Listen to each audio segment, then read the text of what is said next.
Monsieur le Premier ministre, Monsieur le ministre des Armées, Madame la ministre déléguée, Monsieur le Président de la Commission de la Défense nationale et des Forces armées de l'Assemblée nationale, Monsieur le Président de la Commission des Affaires étrangères, de la Défense et des Forces armées du Sénat, Mesdames et Messieurs les parlementaires, Monsieur le Grand Chancelier de la Légion d'honneur, Monsieur le chef d'état-major des armées, Monsieur le délégué national de l'Ordre de la Libération, Monsieur le secrétaire général de la Défense et de la Sécurité nationale, Monsieur le délégué général pour l'armement, Monsieur le secrétaire général pour l'administration, Messieurs les chefs d'état-major, Monsieur le directeur de la Gendarmerie nationale, Mesdames et Messieurs les ambassadeurs, Mesdames et Messieurs les parlementaires, Monsieur le gouverneur militaire de Paris, Mesdames et Messieurs les officiers généraux,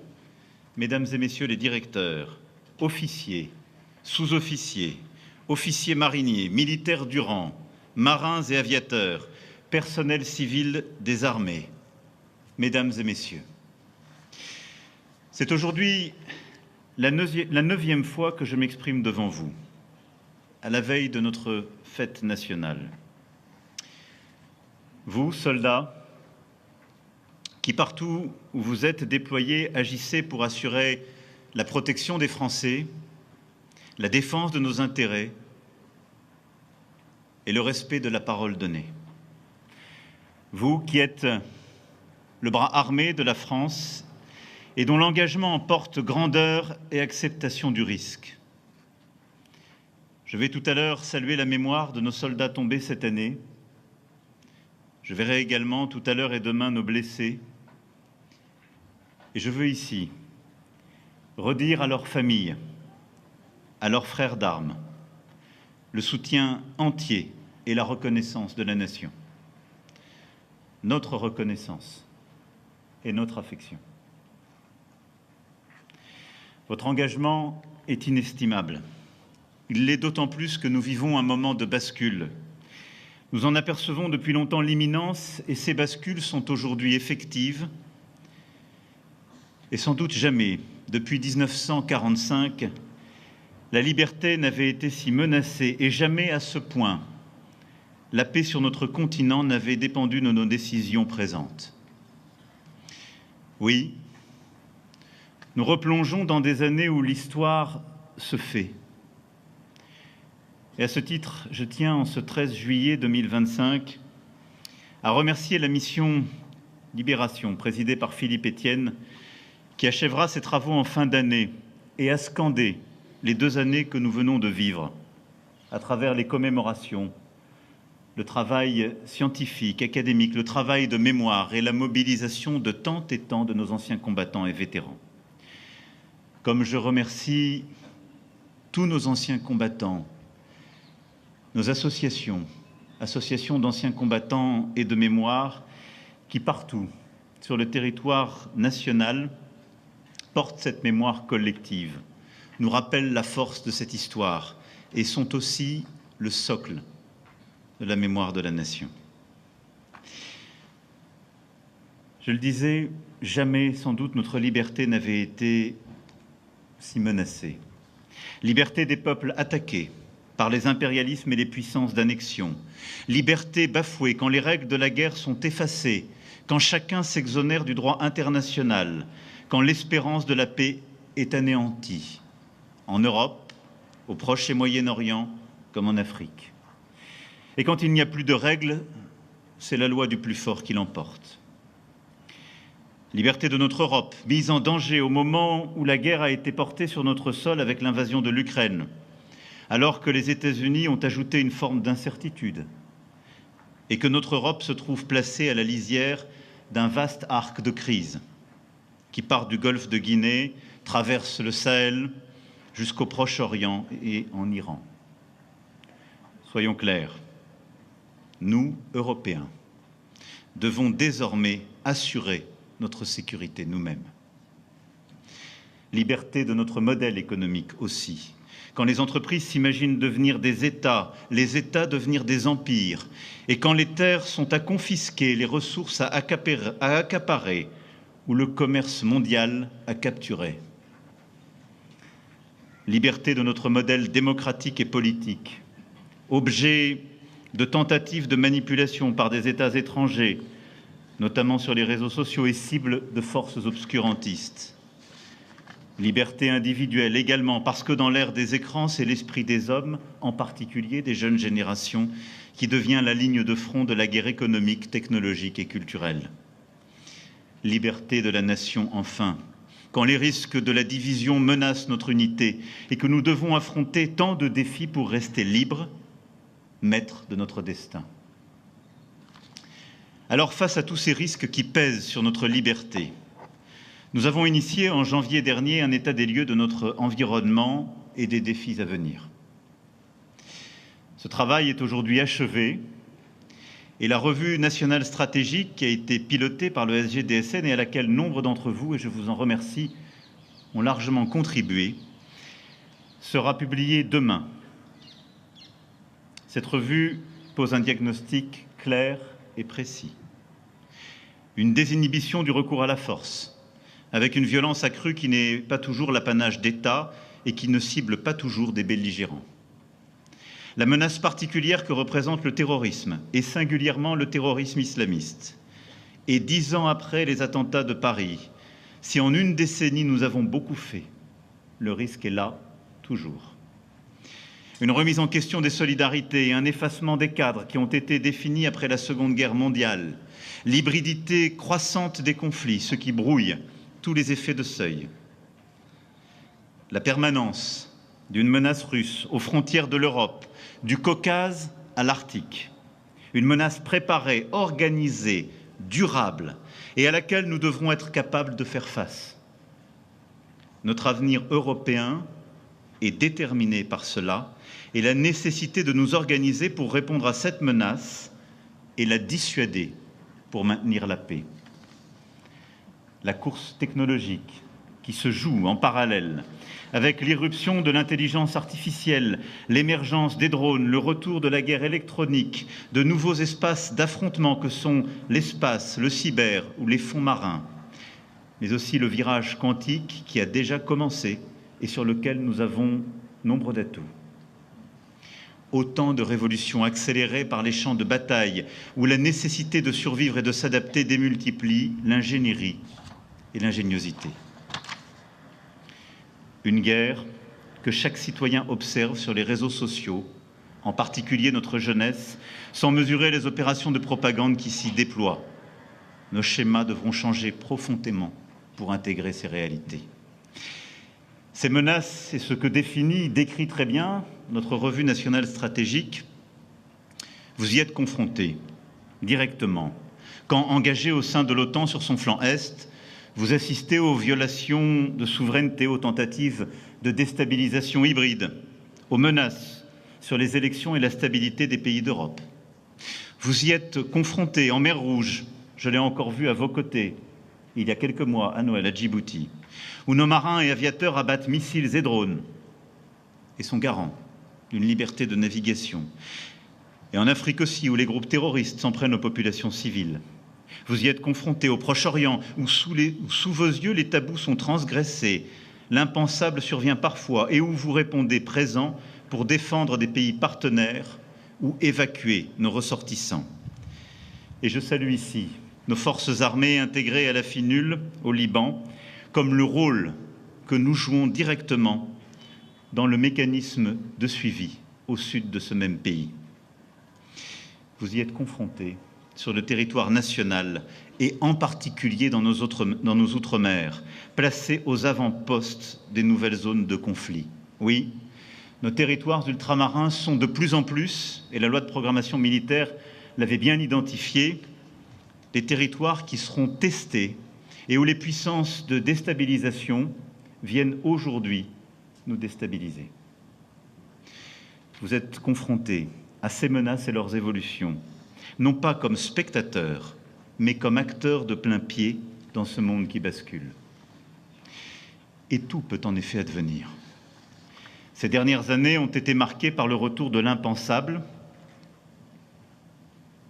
Et regardez encore ces derniers mois, l'accélération des événements, les bombardements sur l'Iran, les combats entre l'Inde et le Pakistan, avec sans doute l'un des combats aériens de la plus grande intensité des dernières décennies, les à-coups dans le soutien américain à l'Ukraine, la guerre commerciale entre alliés dans ce même contexte.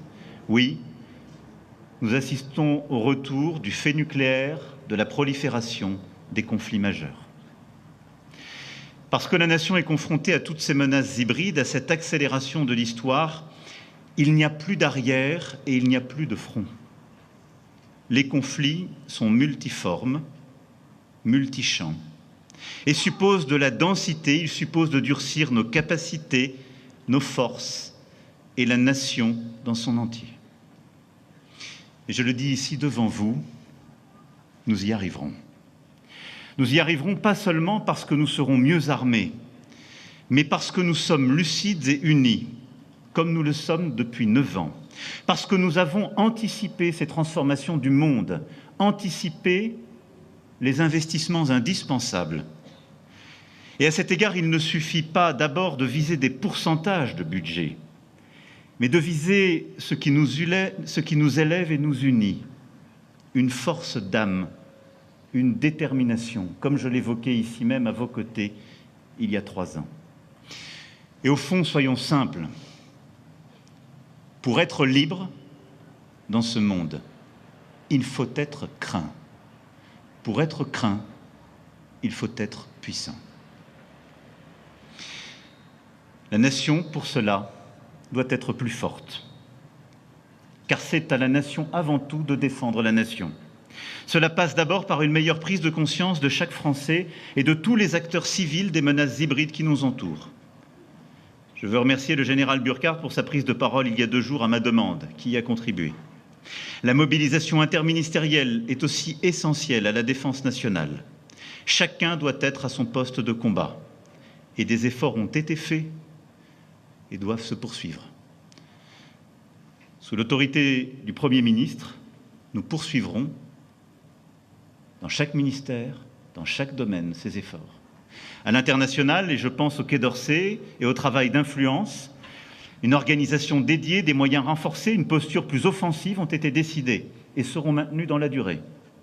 Je pense aussi à ce qui a été fait à Lancy, à Viginum, qui protège les Français contre les attaques cyber et les ingérences. Je pense à nos services de renseignement, extérieurs et intérieurs. Mais je pense aussi à l'indispensable sursaut qui est demandé, organisé et qui continuera d'être renforcé dans nos entreprises, nos collectivités territoriales, nos laboratoires de recherche, dans nos infrastructures des plus sensibles, mais aussi parfois les moins attendues. Car c'est là parfois que se logent nos vulnérabilités, c'est là aussi que nous devons durcir la posture. Il nous faut partout être préparés. Nous y arriverons aussi parce que nous sommes soucieux que nos armées servent dans les bonnes conditions. Voilà pourquoi j'ai veillé à la condition militaire portée par vos chefs et éclairée par le Haut Comité d'évaluation de la condition militaire. Le statut général des militaires est une force pour notre défense. La condition militaire engage la nation, entretient une force morale, des principes essentiels, et la reconnaissance de votre condition, c'est aussi vos rémunérations. J'ai demandé à ce titre leur remise à niveau et ce qui était prévu par la loi de programmation militaire sera à l'euro près, au mois près, réalisé. Cela est fait pour les militaires de rang et pour les sous-officiers. Cela le sera totalement d'ici la fin de l'année pour les officiers. La condition militaire suppose aussi la certitude de la solidarité de la nation lorsqu'il le faut. Le plan blessé et le plan famille ont été mis en place. C'était indispensable. Je sais, je mesure tout ce qu'il reste à faire dans certaines bases pour améliorer le quotidien et la qualité de vie, et nous le ferons. Et je remercie la ministre déléguée, chère Patricia Mirallès, pour l'ensemble des améliorations que je souhaite voir poursuivies. Je pense aussi à l'attention nécessaire à l'emploi des conjoints des militaires et aux propositions faites en ce sens par le HCECM. La condition militaire, c'est aussi l'attention aux conditions de réalisation de vos missions, l'attention à l'organisation et au mode de fonctionnement. Vous avez le devoir d'agir lorsque plus rien ne marche. Au milieu du chaos, vous êtes à ce titre le dernier rempart. Ceci exige de l'agilité, de la souplesse, de la subsidiarité, de la capacité d'initiative. Or, la dérive opérée durant les années de réduction des dépenses de défense a conduit parfois à compromettre ces principes essentiels. Alors, dans ce moment de bascule, j'attends du ministère des Armées et le ministre au premier chef et du chef d'état-major des armées des propositions qui me seront faites pour la fin d'année, et je l'en remercie. Ceci afin que le fonctionnement du ministère et des armées continue de se réformer, que des leviers soient redonnés aux chefs militaires pour réaliser les missions que je peux être amené à vous confier, mais aussi aux ingénieurs, aux techniciens, aux agents du ministère pour qu'ils innovent et soutiennent le développement rapide de nos capacités militaires. Nous y arriverons ensuite si nous prenons la mesure du tournant capacitaire à engager. Voilà pourquoi, depuis 2017, j'ai décidé de faire de la défense une priorité. Il fallait redonner à la France une défense solide, complète, souveraine. Les lois de programmation auront été réalisées scrupuleusement, ce qui est inédit. L'effort que cela représente est indispensable face à tous les défis. Et en presque 10 ans, nous avons réparé, modernisé, innové, avec la mise en œuvre des lois de programmation militaire. Et je remercie le ministre des Armées, cher Sébastien Lecornu, pour l'énergie qu'il consacre à ce sujet essentiel pour la France. J'associe à ces remerciements Madame Florence Parly, qui a porté cela à mes côtés durant le quinquennat précédent. Nous y arriverons enfin si nous savons trouver les nouvelles manières d'opérer. Nous avons déjà révisé nos outils et nous nous sommes dotés de nouveaux instruments. Le nouveau centre pour les opérations spatiales que j'inaugurerai cet automne à Toulouse en est un exemple. Nous avons aussi révisé notre doctrine stratégique. Je pense en particulier à l'approche nouvelle développée avec les pays d'Afrique. Il nous fallait reposer les bases d'un partenariat répondant à nos attentes respectives et vous l'avez mise en œuvre avec beaucoup d'efficacité. Il reste que ces transformations profondes n'épuisent pas tous les défis qui sont posés. À l'heure des prédateurs, nul ne peut demeurer immobile. Nous avons une avance, mais demain, au même rythme, nous serions dépassés. J'avais annoncé le 5 mars dernier aux Français la nécessité de prendre des décisions historiques face aux menaces existentielles qui pèsent sur notre liberté et que je viens de rappeler. Ces décisions sont indispensables à mes yeux pour garantir notre sécurité et notre indépendance. Et alors que notre allié américain affiche une volonté de désengagement ou crée pour nous et tant d'alliés des incertitudes nouvelles, voulons-nous, une fois pour toutes, prendre notre sécurité et celle du continent en main et bâtir un vrai pilier européen de l'OTAN?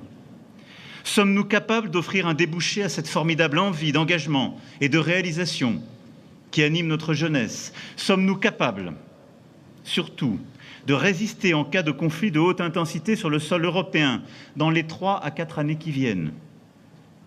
À toutes ces questions, nous répondrons oui. Parce que nous, Français, entendons demeurer libres dans le siècle qui vient. Pour avoir ce pouvoir de dire oui, la nation doit être fidèle à l'enseignement de Clémenceau et appliquer sa maxime. Il faut savoir ce que l'on veut. Quand on le sait, il faut avoir le courage de le dire. Quand on le dit, il faut avoir le courage de le faire. Aussi, l'heure est-elle venue de tirer toutes les conclusions de ce que nous savons. Et c'est ma responsabilité de président de la République, chef des armées. Cela passe d'abord par l'exécution certaine des décisions déjà prises. Il faut que les crédits prévus soient disponibles à l'euro près. La constance est essentielle, car notre stratégie est la bonne depuis 9 ans, celle de l'indépendance de la France et de la souveraineté de l'Europe. Nous avons commencé les efforts plus tôt, nous avons plus tôt vu ces menaces nouvelles, il nous faut donc avec constance continuer de faire ce qui a été décidé. Comme l'a annoncé ce matin le ministre, grâce aux décisions du Premier ministre que je remercie, le dégel des crédits sera effectué. Je le sais, nos PME et nos industriels ont subi les retards provoqués par la censure votée par les parlementaires au mois de décembre dernier. Alors je le dis ici, à chacun de prendre ses responsabilités pour l'année prochaine. Aux parlementaires pour que le budget soit voté en heure. Car les censures de fin d'année ont une conséquence simple, elles décalent le budget des armées. Entre autres. Au gouvernement ensuite de procéder en temps et en heure aux crédits décidés. Aux grands groupes de la filière de donner de la visibilité nécessaire à leurs sous-traitants, et je compte sur eux. Et aux investisseurs et à la place financière de continuer à soutenir ces entreprises. Il faut, à ce titre, poursuivre l'effort que nous avons entrepris ces 3 dernières années pour pouvoir continuer d'innover plus rapidement, de produire plus rapidement, de produire de la masse nouvelle, de nous adapter à la demande et de remettre les financements privés vers la base industrielle et technologique de défense. Ces changements, opérés depuis 2022, doivent être confortés, intensifiés encore. Deuxièmement, on doit s'interroger sur la suffisance de l'effort consenti par les 2 LPM. Il faut combler nos zones de fragilité. C'est tout le travail qui a été fait ces dernières semaines par le ministre des Armées, le SEMA et le DGA. Combler nos zones de fragilité, au premier titre, nos stocks de munitions, dont les munitions téléopérées. Renforcer nos armes de saturation et nos armes de précision. Nous doter de drones pour nos groupes de combat, nos frégates et nos bases aériennes, encore davantage. Et des équipements nécessaires au quotidien pour que les opérations soient menées. Renforcer notre défense aérienne et nos moyens de guerre électroniques.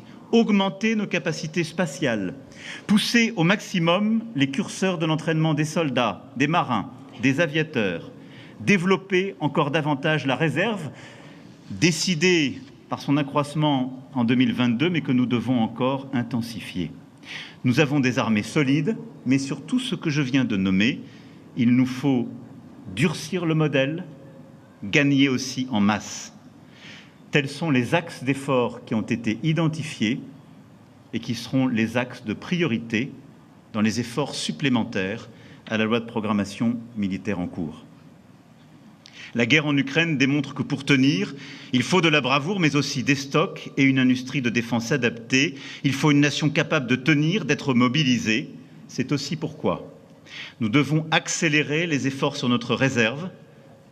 Et je crois aussi que l'on doit donner à la jeunesse un nouveau cadre pour servir, selon d'autres modalités au sein de nos armées. Je donnerai mes orientations et mes décisions en ce sens à l'automne, sur la base des travaux demandés au mois de janvier dernier au ministre et au SEMA, revenant sur l'avenir du SNU, l'organisation, la mobilisation de notre jeunesse comme de nos réserves. Troisièmement, cette nouvelle ère pour la nation suppose de nouveaux budgets pour nos armées. En conscience, nous assumons de porter un effort nouveau et historique.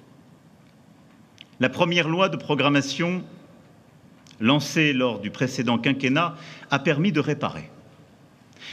La seconde est une loi de projection qui a anticipé les bascules du monde, mais ces bascules interviennent plus vite que prévu. Alors que nous avions prévu de doubler le budget d'ici 2030, nous allons le doubler d'ici 2027. À cette fin, une actualisation de la loi de programmation militaire sera présentée à l'automne, qui prévoira l'effort que nous devrons porter jusqu'en 2027 sous ma responsabilité. Et j'en appelle à ce titre à la responsabilité nationale. Le budget des armées en 2017 était de 32 milliards d'euros. S'ajoutera à la loi de programmation militaire actuelle un effort de 3,5 milliards d'euros en 2026 et de 3 milliards d'euros supplémentaires l'année suivante. Nous consacrerons donc 64 milliards d'euros pour notre défense en 2027. C'est le double du budget dont les armées disposaient en 2017. Cet effort nouveau, historique et proportionné, il est crédible, il est indispensable, il est juste ce qu'il nous faut, mais vraiment ce qu'il nous faut. Comment le financer ? Le Premier ministre l'annoncera dès le 15 juillet après-midi, et je veux ici le remercier pour son travail et à ses côtés avec tous les ministres qu'il a mobilisés. En tout état de cause, nous refusons que ce réarmement passe par l'endettement. Notre indépendance militaire est indissociable de notre indépendance financière. Il sera donc financé par plus d'activités et plus de production. L'effort de toute la nation pour la défense de tous les Français. J'avais dit le 5 mars aux Français, la patrie a besoin de vous. Je vous le dis en cette veille de fête nationale, c'est maintenant. Maintenant qu'il nous faut consentir à cet effort parce que nous l'avons travaillé, documenté et il est précisément calibré. Un effort ponctuel de tous pour préserver notre sécurité et notre indépendance. Le salut de la patrie suppose que nous dépensions plus pour notre défense et que chacun prenne sa part de cet investissement. Et que nous veillons à la souveraineté financière de notre nation qui passe par des réformes, des transformations et plus de production. Si notre liberté a un prix, le voici. Nous sommes cette génération qui n'a pas connu la guerre, déterminée à ce que nos enfants ne connaissent rien d'autre que la paix. Mais soyons lucides, nous n'avons plus les dividendes de la paix dont nos parents avaient bénéficié. C'est terminé. Cet effort ne sera pas sanguin au demeurant pour la nation et les dépenses militaires sont et seront aussi source de richesse pour notre produit intérieur brut, notre économie et nos territoires. Car cet effort devra aussi être celui de nos industriels et je le sais, c'est leur motivation, leur credo, mais ils devront porter aux côtés de nos armées ce patriotisme. Ils devront produire encore davantage, plus vite, à moindre coût. La DGA y veillera strictement. Et ils continueront aussi de privilégier nos territoires pour des capacités nouvelles, des sites de production nouveaux, comme nous l'avons vu ensemble il y a quelques mois encore à Bergerac. C'est grâce à cet effort que nous pourrons affirmer avec fierté, avec lucidité, avec confiance, nous y arriverons. Oui, nous y arriverons. Parce que ce surcroît de budget nous permettra d'avancer aussi avec nos partenaires. Notre force est supérieure lorsqu'elle est collective, et c'est le sens même de l'engagement pris lors du sommet de l'OTAN à La Haye le 25 juin dernier, venant poursuivre la prise de conscience du sommet de Versailles en 2022. Nous devons faire plus pour notre défense, nous devons faire plus sur le plan militaire, industriel et technologique, afin, en Européens, d'être plus souverains. C'est cet effort qui nous permettra d'assurer notre crédibilité face à nos partenaires, de disposer encore et toujours de l'armée la plus efficace d'Europe, de nouer des partenariats nouveaux, comme cette semaine avec le Royaume-Uni. Après la déclaration de Northwood que nous venons de signer, l'Allemagne et le Royaume-Uni se retrouveront dans quelques jours. Et nous retrouverons nos partenaires allemands à la fin du mois d'août pour un conseil franco-allemand de défense et de sécurité où nous aurons de nouvelles décisions à prendre. Bâtissons avec nos principaux partenaires, agissons en Européens, car nous affrontons les mêmes menaces, à commencer par la menace russe. Mais nos investissements, combinés, une coopération renforcée, nous permettra de bâtir ce pilier européen de l'OTAN, que la France a annoncé et voulu avant tant d'autres. Rappelez-vous, il y a 9 ans, c'était un gros mot. Il y a quelques années, il était impossible de le défendre et de le voir soutenu par d'autres. Maintenant, c'est devenu un credo. Ils nous ont tous rejoints. Mais à nous d'en faire une réalité et d'agir ensemble. Face à cette même menace, nous devons agir ensemble, produire ensemble, acheter ensemble. C'est le sens du programme SAFE, Security for Europe, adopté il y a 1 mois et demi par le Conseil européen et qui permettra, avec 150 milliards d'euros, de financer des achats conjoints d'équipements militaires. Il faut impérativement les mettre en œuvre.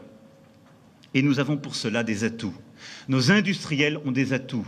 Nous avons des capacités qui sont au point d'excellence internationale et doivent devenir des solutions européennes. Le système de défense aérienne, SAMT, nouvelle génération, nos missiles dans toutes les gammes, nos Rafales, les premières constellations de satellites en orbite basse, nos champions de l'intelligence artificielle, nos systèmes radars et anti-drones, et j'en passe. Ces solutions, cette innovation de pointe, nous en disposons. Nous la produisons souvent déjà en partenariat avec plusieurs autres grands industriels européens ou par nos groupes qui ont déjà une empreinte et un actionnariat européen. Alors achetons européen en masse. Malgré l'incertitude américaine et face à la volonté chinoise, face à la menace russe, la puissance européenne est notre meilleur bouclier. Une Europe capable d'innover et de produire sur son sol, c'est une Europe qui sera plus souveraine et maîtrisera son destin, assumera sa puissance. Et sortons des vieux débats ridicules. Ceci n'enlève rien à l'indépendance et la souveraineté française.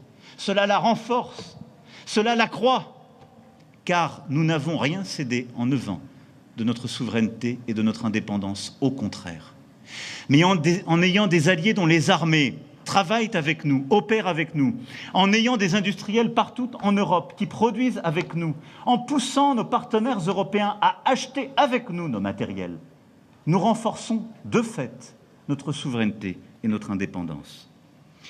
Partout en Europe, la force de la France est attendue. Et dans notre monde dangereux et incertain, il est un pilier de notre sécurité qui ne vacillera pas, c'est notre dissuasion nucléaire.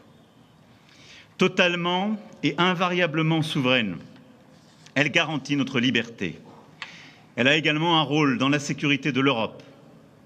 Je l'ai réaffirmé avec le Premier ministre britannique cette semaine, il n'existe pas de menace extrême contre l'Europe qui ne susciterait pas de réponse de nos 2 nations. Afin de mesurer pleinement le rôle de notre dissuasion dans la sécurité collective, j'ai mandaté le ministre des Armées et le SEMA pour engager un dialogue stratégique avec nos partenaires européens qui y sont prêts. Je reviendrai sur la base de ce travail plus précisément à la fin de cette année, afin de décrire les évolutions que cela emporte.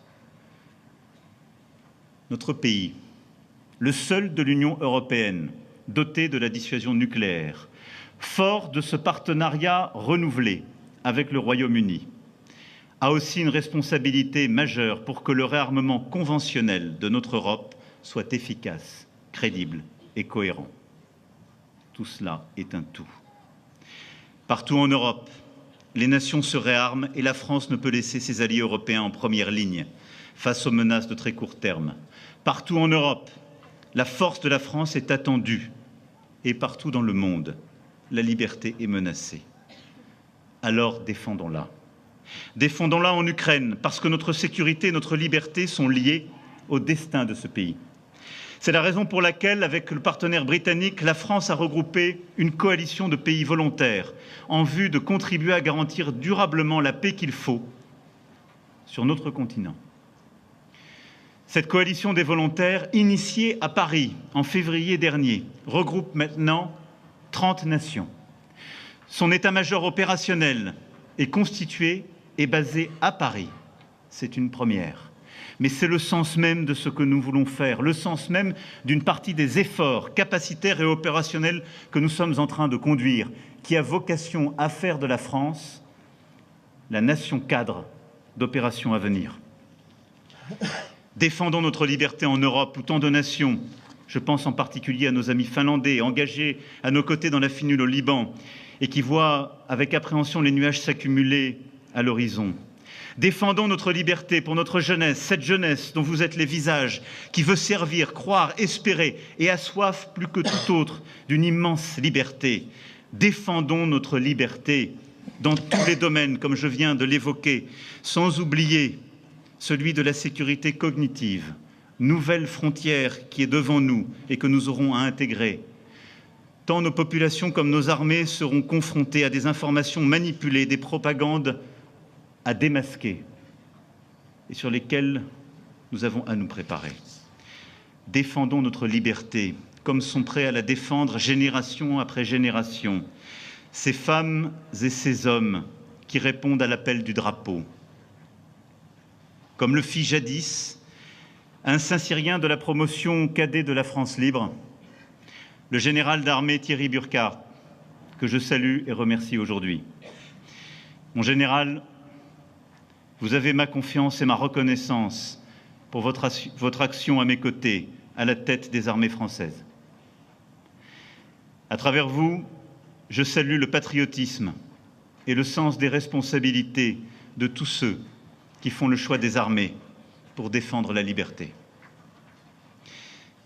Défendons cette liberté aux côtés des grandes nations qui sont là, nos partenaires européens, nos alliés, mais aussi ces nations venues de plus loin comme l'Indonésie, invitées du 14 juillet, qui entendent refuser en Indo-Pacifique la logique des blocs et la loi des impérialismes, comme nous. Défendons notre liberté. Et en cette veille de 14 juillet, soyons fidèles au peuple de la Révolution qui clamait sa grandeur et la liberté universelle des peuples.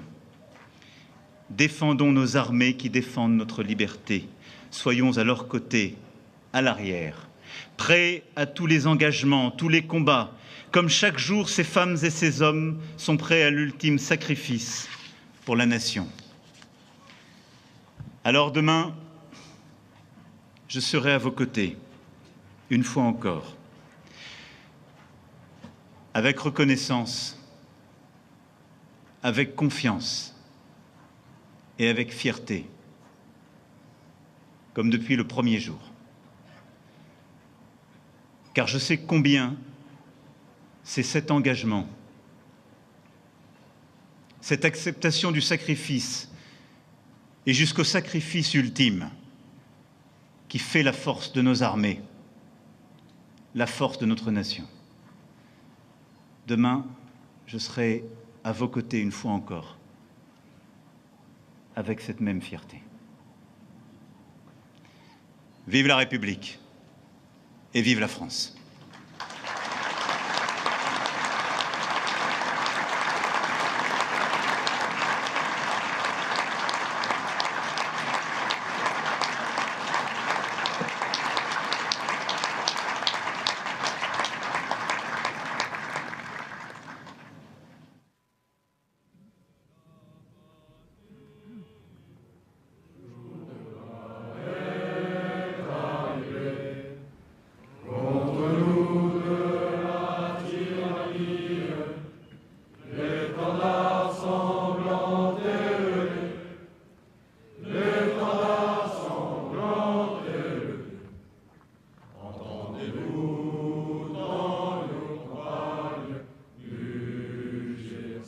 Féroce soldat.